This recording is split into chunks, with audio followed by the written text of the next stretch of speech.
শুভেচ্ছা বন্ধুরা। বিএনপির মব সন্ত্রাসের শিকার হলো অভিনেতা সিদ্দিক।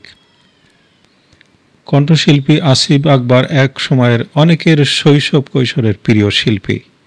তিনি বিএনপির রাজনীতি করেন। বেগম জিয়ার আশেপাশেও তাকে দেখা গিয়েছিল কিছুদিন। আওয়ামী লীগ নয়, বিএনপির নেতাকর্মীরাই একবার জনসমক্ষে তার জামা টামা ছিঁড়ে দিল। এরপর থেকে তাকে দলীয় মঞ্চে কম দেখা গেলেও ফেসবুকে আওয়ামী লীগ সরকারের সমালোচনা করে বিশাল বিশাল পোস্ট দিতেন। তারপরও কোনোদিন ছাত্রলীগ যুবলীগের কাউকে কখনো দেখা যায়নি আসিফকে নিয়ে বাজে পোস্ট করতে, হুমকি দিতে বা কোনো প্রকার হেনস্থা করতে। তিনি রাজনীতি করেছেন স্বাচ্ছন্দ্যে, কখনো কাউকে বলতে শুনিনি একজন শিল্পী কেন রাজনীতি করে। বেবি নাজনীন বেশ ভালো মানের গায়িকা। পার্টি অফিসে আবাসিক নেতা রিজভীকে প্রতিদিন নিজ হাতে রান্না করে খাবার দিয়ে আসতেন। অনেক পরিশ্রম করেও দলে মূল্যায়ন না পেয়ে গোস্বা করে বিদেশ চলে যান। সম্প্রতি লাল স্বাধীন দেশে ফিরে এসেছেন। কোনোদিন দেখিনি বেবি নাজনীনকে আওয়ামী লীগের কেউ এতটুকু অসম্মান করতে। যেটুকু অসম্মানিত হয়েছেন তা তার নিজ দল থেকেই।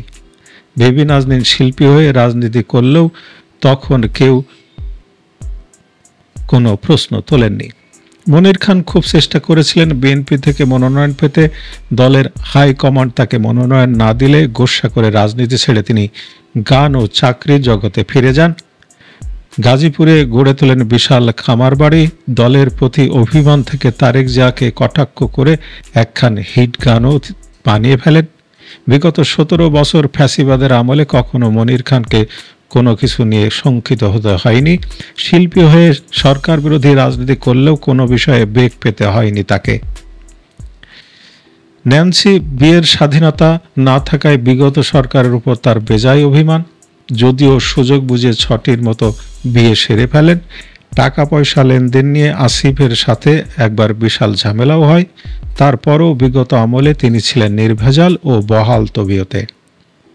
হেলাল খান শানু ও শিবারা অভিনয়ের পাশাপাশি রাজনীতির মাঠ দাপিয়ে বেরিয়েছেন। শিল্পী হয়ে রাজনীতি করার জন্য কখনো অমুক তমুককে দালাল ট্যাগ তারা পাননি। অমুক তমুকের দালাল ট্যাগ তারা পাননি। জাতীয়তাবাদী সামাজিক সাংস্কৃতিক সংস্থা জাসাসের সাবেক সভাপতি অভিনেতা আহমেদ শরীফ ও তার স্ত্রীর চিকিৎসার জন্য মাননীয় প্রধানমন্ত্রী শেখ হাসিনা নিজে ডেকে নিয়ে 35 লক্ষ টাকা অনুদান দেন। বিএনপিপন্থী শিল্পী হলেও উপেক্ষা তো করেননি, বরং আগ্রহ দেখিয়ে চিকিৎসা সহায়তা দিয়েছেন।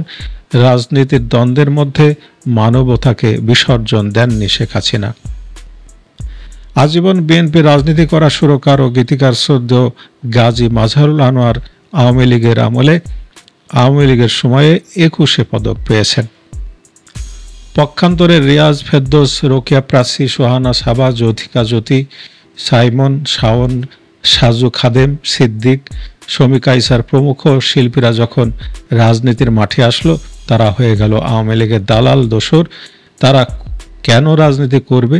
শিল্পীদের রাজনীতি মানায় না, ইত্যাদি ইত্যাদি। আজ তো মব বাহিনী সিদ্দিককে মেরেই ফেলতো মনে হয়। সে আওয়ামী লীগের ক্ষমতার গরম দেখিয়ে কখনো কিছু করেছে বলে শোনা যায় না। নমিনেশন চেয়েছিল, পাননি, এটুকুই।